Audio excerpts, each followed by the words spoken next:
Why did the most powerful and beautiful queen in ancient Egypt suddenly vanish from every record, as if she never existed?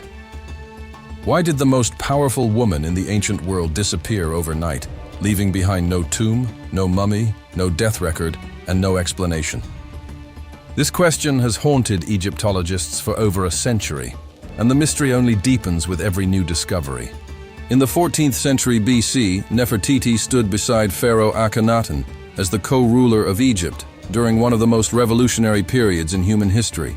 She wasn't just a queen, she was a political and religious force who helped her husband overthrow the entire Egyptian religious system, abandoning the worship of dozens of traditional gods in favor of a single deity, the Aten, the sun disk.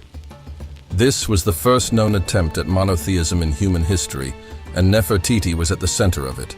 Ancient carvings show her performing rituals that were traditionally reserved exclusively for pharaohs. She is depicted smiting enemies, a pharaonic act of power never before shown with a queen. She is shown making offerings directly to the Aten without Akhenaten present, suggesting she had independent religious authority equal to the pharaoh himself. Some scholars believe she held the title of co-regent, making her not just a queen, but effectively a female pharaoh ruling alongside her husband.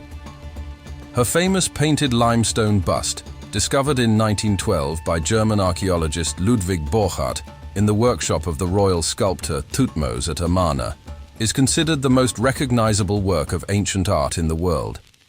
When Borchardt first uncovered it from the sand and saw the perfectly preserved painted face staring back at him, he wrote in his diary, "Description is useless. You must see it." The bust reveals a woman of extraordinary beauty, perfectly symmetrical features, high cheekbones, an elegantly long neck, and full lips, all painted in lifelike colors that survived over 3,000 years. It is displayed today in the Neues Museum in Berlin, where it draws more visitors than any other artifact. Egypt has demanded its return for decades. Then, around year 12 of Akhenaten's reign, Nefertiti vanishes from the historical record, completely. One moment she is the most visible and powerful woman in Egypt, appearing on monuments, temples, and boundary stelae. The next moment she is gone. No death record, no funeral text, no tomb inscription, nothing. The silence is deafening. What happened to her? Theories have multiplied for over a century. Some scholars believe she died during a plague that swept through Egypt around that time, which also killed several of her daughters. But if she died, where is her body? Where is her tomb? The ancient Egyptians meticulously recorded royal deaths and burials, yet there is nothing for Nefertiti. Other scholars propose something far more dramatic, that Nefertiti didn't die but instead assumed a new identity. There is a mysterious pharaoh called Smenkhkare who appears in the records around the exact time Nefertiti disappears and who ruled as co-regent with Akhenaten before briefly ruling alone. Some Egyptologists believe Smenkhkare was actually Nefertiti under a male pharaonic name, completing the transformation from queen to king that her unprecedented power had been building toward. Another theory, proposed by renowned Egyptologist Nicholas Reeves in 2015, sent shockwaves through the archaeological world.